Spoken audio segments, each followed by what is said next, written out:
Electric Cafe.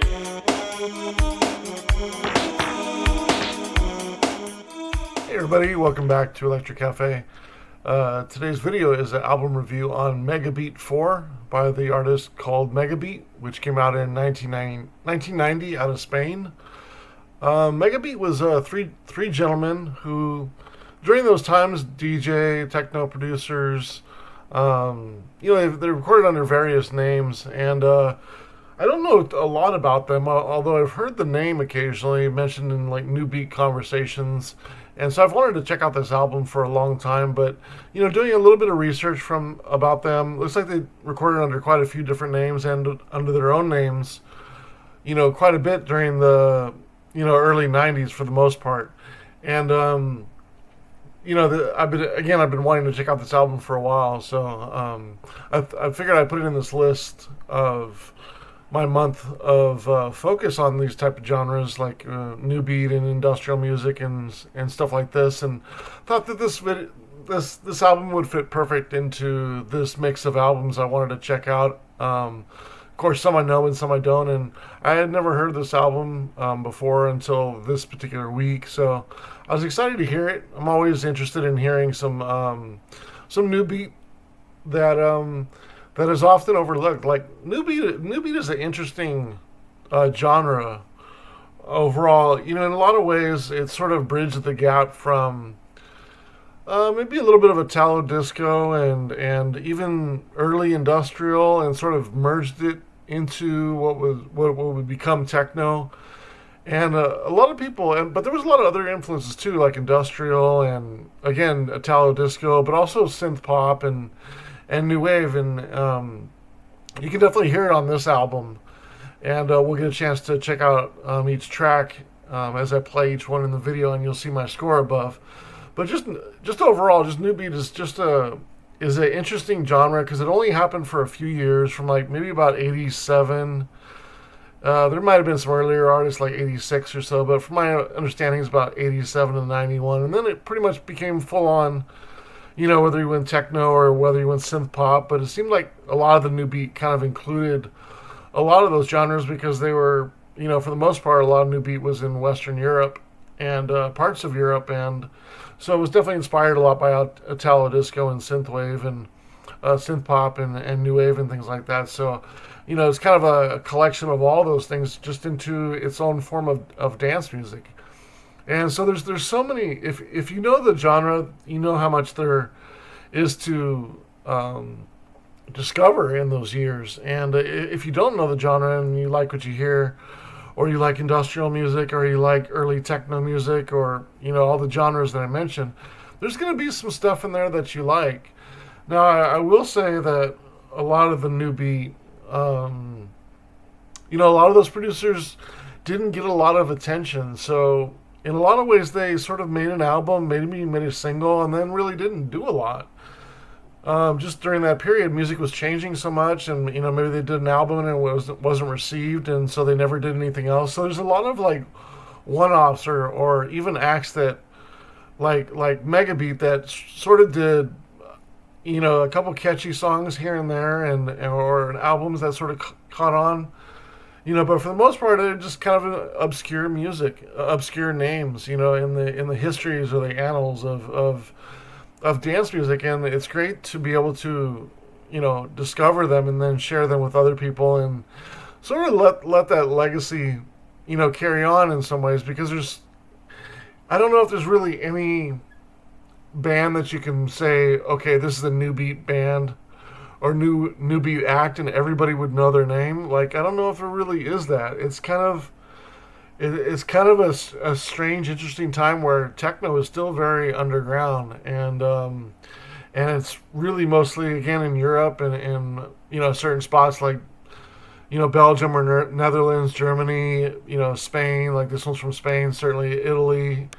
So it's kind of a interesting time for dance music as it sort of evolved into the more popular techno that that everybody really a lot of people will gravitate towards in the early '90s and hear for the first time. And a lot of these new beat producers were some of the originators that should get a lot of respect for what they did. And again, it may not be people individually, but that's what you have to respect about the genre of new beat, is it was very important for bridging the early techno and early trance and a lot of the early genres, and sort of bridging the 80s into the 90s.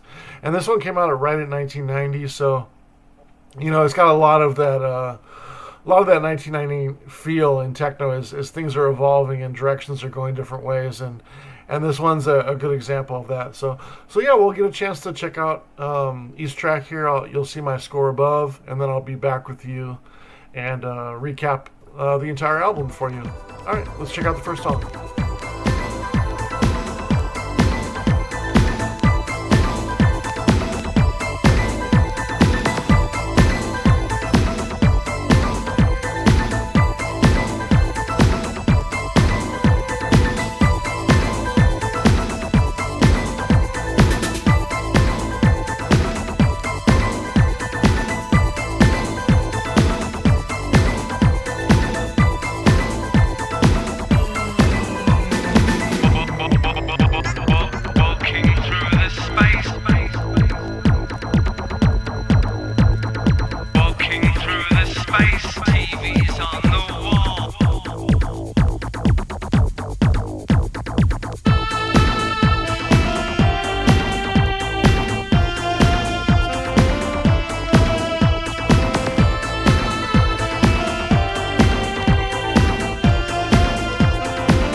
pain in the back of my neck.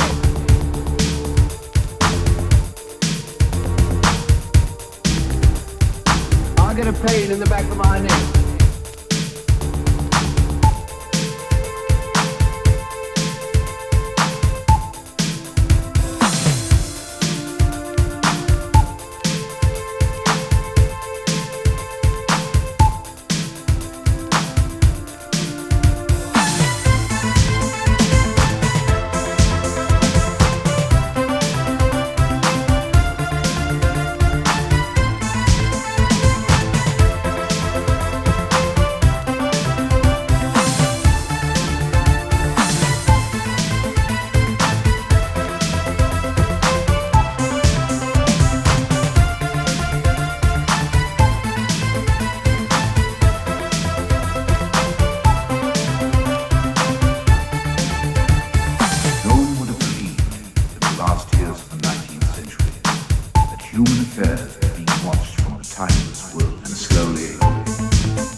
ritmo moderno.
Alright, so there we got a chance to hear each track from Megabeat, the album called Megabeat 4, which came out in 1990, from this trio from Spain. There's only really 7 tracks on here. There's a bonus shorter track on here, but I didn't necessarily include that in the score. Having said that, there's 7 tracks, so that's kind of the period of the time with a lot of dance music, and the album's having a hard time filling out an album, of full material. It can be hard and challenging in those days. It's strange when you think about, like understanding this type of music and learning about it, and also understanding the age that it came from. You got to think in 1990 when it comes to, European dance music, especially as an American myself, sort of understanding what was coming out. You have things like Snap, if you guys remember the Power, or maybe Technotronic, things like that. Pump Up the Volume, sort of the, European sounds, sort of the early techno sounds coming into dance music, and some of those tracks that sort of became popular. That's why I wanted to mention those 3, for example, because those were pretty important for the popular side of music. But there was also an underground of dance music that was happening at the same time. But just so you can get an idea of what was coming out now and how you can compare this, it's important to kind of keep that stuff in mind so you can kind of hear how things were inspired each other. You got to remember in 1990, this is way before the internet. So if you didn't hear it on the radio or you didn't hear it from a friend, you really didn't hear it. I mean, you might go into a club and there had been an international DJ there in 1990, but still, that was fairly rare. So for the time, when this was made, try to put myself in perspective of these artists and what inspired to make them. Now, they were in Europe, so, they were probably able to go to record stores and find material that inspired them that sounded like this. But for here in America, I mean, you had some things like wax tracks and, dance pockets here and there in different cities and things like that, some different labels. But for the most part, it was, you really had to be a good digger in record stores and to find out what was happening in new beat music, let alone dance music. And so, I just find this really interesting when you hear it and you sort of put it in that perspective. How they were inspired to make this. And in those days, like, the creativity to actually put together a full album was fairly rare. And because a lot of times it was mostly singles. And you can see the challenge in this album, them trying to actually fill out an album, because you have 3 songs that are basically alternative versions of the same song. Then you have, they're pretty much all instrumentals with a couple, samples on a few songs. And then you have an interlude. So you have pretty much half the album is one song and then a short song, just different variations of it. So, that's kind of of the period. And when you get into finding this music and you're into dance music and you want to discover more music, like for somebody like myself, I'm happy if I can find a song or two that I'll play for future years. And I certainly did with this one. Unfortunately, probably both of them are the same, is this same track that is done 3 times, Walking Through the Space. And there's also Television. And then there's the disco version and then the single version. So that's obviously my favorite track. It's kind of the lead track on the album. The first version is solid. The Walking Through My Space version. It's solid. It's strange that it has a different name when it's basically the same song as Television. But it's solid. It's kind of a lot. I like the new beat for sure. The rhythm, and it's got a nice melody. But the disco version kind of takes it to another level for me. It's kind of an alternate version. The beat's a little bit better. The melody's a little better. The progression of this track is a little bit better.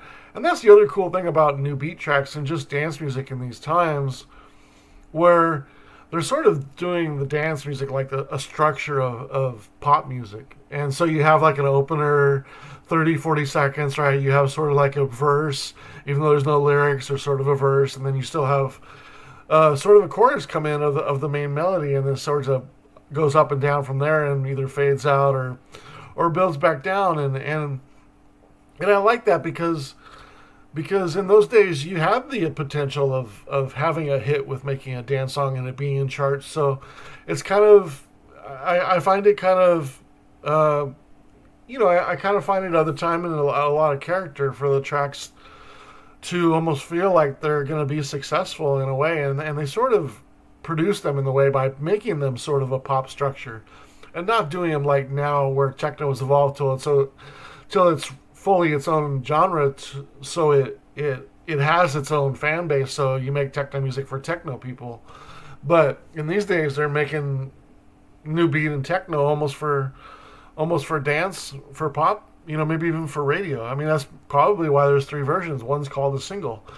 The other version of it, I like a little bit better than the original version, but it loses a little bit of the energy, but it's a little bit smoother. So it's kind of a balance there of which version you like. But that's certainly my overall favorite song. And then you have the other 4 tracks: Untitled, Circle, A Picture of You, and Te Suena.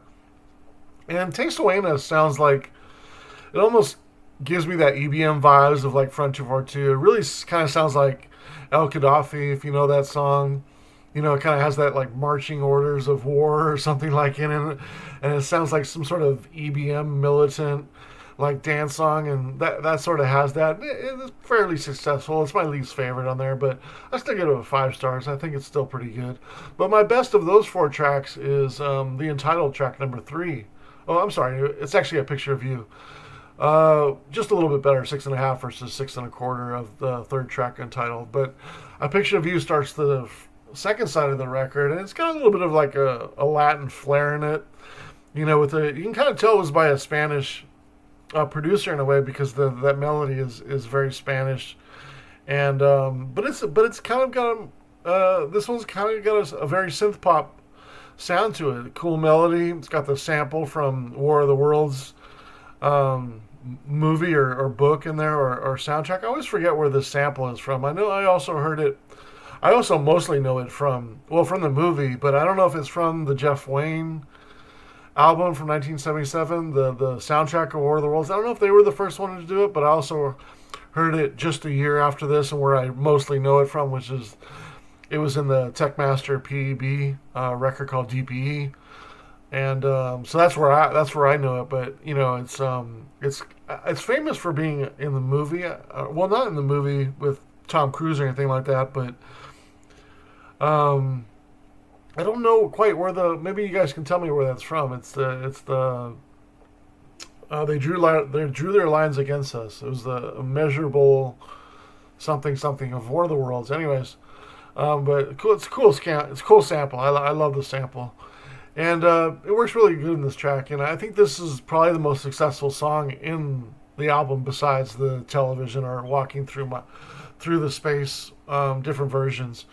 But yeah, I mean, the inspiration is strong here, with being inspired by Italo house and Italo disco and synth pop and new wave, and there's a touch of ambient house, I feel like, in this song, especially with that kind of sax kind of melody. It's kind of that down tempo ambient house that was sort of getting popular around 1989, 1990. So I can see why the chill out version was done in there as well. And you know, it's just some cool dance music. You know, it's just, you know, it's the other cool thing that I wanted to say just in general about music that's done during this time is you know, as new pieces of equipment were coming out through the middle 80s and later 80s, it really brought the price down of older equipment. And then there was, you know, different lines. It wasn't just like there was a sequential by Prophet, and that was the only version you had. Like there was Sony, and there was Casio, and you know, Yamaha, and they were making different versions, and so the different versions were affordable. And of course, the older equipment was becoming affordable too, because people wanted the new versions, and they were easier to work with, and they had more sounds and more abilities and stuff like that, and so a lot of them were sort of, you could find them at used places, used stores and stuff like that. And so it was just like the first, what I call the first generation of really in-house or you know, in your house studios. You know, like people were making studios in their houses by this time, and piecing together studios equipment to make an actual small studio in their house or their flat or their apartment or what have you. And you know, they get a small mixer that was like handed down from, you know, whether it was a house mixer or a basic studio mixer, and you know, you had a tape machine, and you had a couple little effects, a couple keyboards, maybe one beat machine, and there's your studio. You know, and that was able to make music like this. And that's sort of like, you know, that really pushed forward dance music to another level. That's when really underground music started. That's when really rave started. And even if you could point to, like, you know, like 85, 86, 87, when house music started and techno and things like that, and they were still going into the studios for the most part, even though they were able to do their stuff at home. And I'm sure, you know, maybe some of them had reel-to-reels. I'm sure there was definitely some people that had that, but there was a time there where they were still going into studios and finishing their product there, even though they could probably have done it at home. But still, here is they may have done that with this album, but you know, I feel like with this piece, they could have done it definitely at a home or in a small studio. I don't think there's any reason that this couldn't have been done at a basic put together studio. Then it has to be some famous recording studio, and that's the exciting part about this generation of music as well. This is the first generation of home studios. You know, people putting together sounds for the first time. This keyboard sounding with that beat machine, with this mixer onto this cassette, and mastered this certain way. Like that was, who knows? It may have been somebody when they did this track and they did this album. That could have been the first time that somebody put together these particular pieces of equipment and made something with them. I find that fascinating. I just find that's like I just find that so cool. Like everything that's been mundane and so done before and stuff like that it was just an exciting generation to be part of. I can remember going to a it was probably the only one in my town that had a place where you could buy equipment. They had drums, they had guitars, but it was just a music store. But they had some electronic equipment, and it was the first time I ran into a certain. Well, it was the first time I ran into an 808, but there was also another Roland drum machine that I ran into. It was a little bit more of a box and didn't have the big keypads on it, if I remember correctly. But I remember the price because it was like yesterday, and the guy at the store did a demo of it, and I was with my father. It was my 13th birthday, and I was like, this sounds so cool. And it was expensive. I mean, $1,300 for a present back in 1989. That would probably be like buying a $5,000 present now for your 13-year-old's birthday. So he didn't get that for me, and I was kind of bummed. But I took the manual home, and I dreamed about it for a few days, weeks, and eventually just put it in my in my closet and forgot about it. But man, what would have happened if I would have had that? Would I have been making music like that in 1989, 90? Like what kind of music would I have been making if I had that piece of equipment? But I don't fault my parents for not getting me that. I know it was really expensive, but man, that was so cool. I think it had like sound cards on it and stuff like that, which is kind of the way they did it in those days, where you kind of had it didn't have a lot of memory in those things, so either you recorded sounds into it. Some of them had the ability to do that, or otherwise you buy sound cards, and sound cards of course had different sounds on them. But what an exciting time to be part of the dance community, and sort of for them to be in this period and make this music, and it's just be so there's. Even though this album and these tracks are fairly basic, it's just there's so much character in them, and the less is more. The less is more is ideas, and the one thing that I found interesting when you hear it's nothing groundbreaking, but it kind of reminds you of that. Is like nowadays most of these things have been done, and so. You take a sound, you take a basic sound, and you're trying to, how do you make it different? How do you make it better? How do you make it this? How do you make it that? Right? And you're doing so much to sounds that it almost becomes overproduced. And in these days, they're so fresh. When this was made, they're so fresh. There's really no effects on really any particular sound. I mean, there might be a delay on a couple songs to give it a little bit of echo. There may have been done something on the overall of the sound. For the most part, it does seem like there's a touch of echo, but for the most part, they're pretty much sounds that they either created or came from the beat machine or keyboard, and they're almost like demos, but you can tell they're done creatively, and that's the idea. The idea is you're doing more with less. You have some basic sounds, you have some basic equipment, and in my opinion, that is a I wouldn't say it's a better way to produce, but it's a different creativity comes out of you, I feel like, when you have less. And and when you have too much things, it can be overwhelming, right? You don't know what to do. It takes you longer to make something. You know what I mean? It can be a little confusing. But of course, if you have more abilities and you have more things to do, there's more chance of you doing it well. But when you have so many options, I could see how it could stunt the creativity process, because you become less of an artist and you become more of an engineer and you become more of a producer, and you're less, getting your ideas out there. if you have any ideas or at all, you know what I mean? But because a lot of producers just come to and start playing with sounds and make something too, and that's a great thing about this generation too is these aren't I'm a keyboard player for some band and now I'm going to start doing techno. A lot of times that didn't happen. It was just somebody coming across a piece of equipment and being like, hey, these sounds are cool. Oh, I'd like to do what that other band's doing. I don't, nobody's taught me how to do it, but here I'm doing it, and let's see what comes out. Just amazing time, and that's why you have so much good music, and that's why people are so fond about 80s and 90s music, because a lot of it was the technology and the time and just the explosion of sounds. And you get that in this album, and that just kind of reminds me of all those things when you hear albums, new music from this time, and again, the best thing I can do is respect the music and put it in context of what came out with it. Have some fun with some scores, and that way it kind of ties in my brain like which songs I like if I give it a score, and that's just something for me personally. But the other thing is that I can take a couple tracks from this and put them in my playlist forever, and I'll always enjoy them. Not necessarily I'll play the whole album. When I add up the score of the tracks, I have a 43 and 3/4 stars divided by 7 tracks.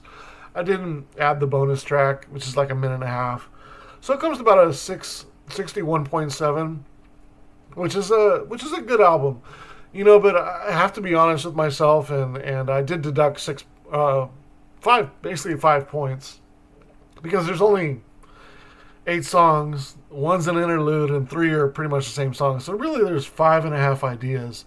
And for an album, I can't say it's a good album if there's only 5.5 really songs on there and 3 alternate versions. So, from a song perspective, the tracks are what they are, but from an album purpose, I did knock it 5 points. Just because, it's not much of an album. It's closer to an EP, to be honest with you. It barely even fits on a double EP, let alone a maxi single. It's actually more like a maxi single, really. 6 to 8 tracks, with 3 versions being the same track. But I still think it's a good album overall. The songs are good, but I'd have to say the album is pretty good. And give it a 57 out of 100 overall. But again, I'm glad I got a chance to hear it. I'll definitely take away some tracks from it. And I'm curious what your thoughts are of the album. And, if there's any new beat that you'd like to recommend for me, just email me below. I'd be happy to hear it. New beat is probably a genre that I know the least music of all the styles of music, like when it comes to techno, house, electro, trance, maybe even drum and bass. Of course, not talking about the subgenres like deep house and tech house and dub techno, but of the main genres, which I feel like new beat is the main genre, I probably even know less new beat than even I probably know more industrial or EBM than probably new beat, because again, with new beats there's so many like one-offs and artists that made just one album at the most, or maybe even just did one song on a compilation. It was interesting like this time, and there's other artists I think of, like Dominic Woozy, and who recorded under Neutron 9000 or Mysteries of Science. If you know him, like he did an album where he did a song and it was recorded under a different name on each one, and it became a compilation, and it was like 10 tracks, and all 10 tracks were a different person. That kind of reminds me of the same time, like 1990, where this artist sort of did like there's a compilation they did where there's a track where there's under a different name, but they're all the same artist. So they're trying to like represent like, and I don't think it was. I think on purpose they were trying to like, like make a compilation with a lot of different names, not trying to be. I wouldn't say they're trying to be sneaky or anything like that, but it was just like, yeah, it was just kind of a thing that some of the artists did. They're like, I'm gonna do a song under this name, I'm gonna do a song under this name, and I'm gonna put it on my own compilation, put it under a name, and then if somebody heard it, be like, oh, look at all these different artists on here, and you're like, well, no, it's all the same guy. Just interesting time. I around 89, 90, there was quite a few albums that sort of did that, and I find that kind of interesting. So just kind of a side note. But yeah, overall, Megabeat's Megabeat 4 album, give it a 57 out of 100. I think it's on the high side of pretty good. But I'll definitely take away the walking through the space or television, whichever one you want to call it, those tracks. And also a picture of you. I do like the kind of Spanish, Spanish done synth pop blend with new beat. I think that's really cool, and you can definitely hear it in a picture of you. It has a little bit of Latin flair in there. So yeah, so I appreciate your time. Curious to know your opinions on these tracks and what you thought of them as well. And we'll see you on the next video, which will be day number 11 on my on my May focus month of subgenres of electronic music. All right, take care. Electric cafe.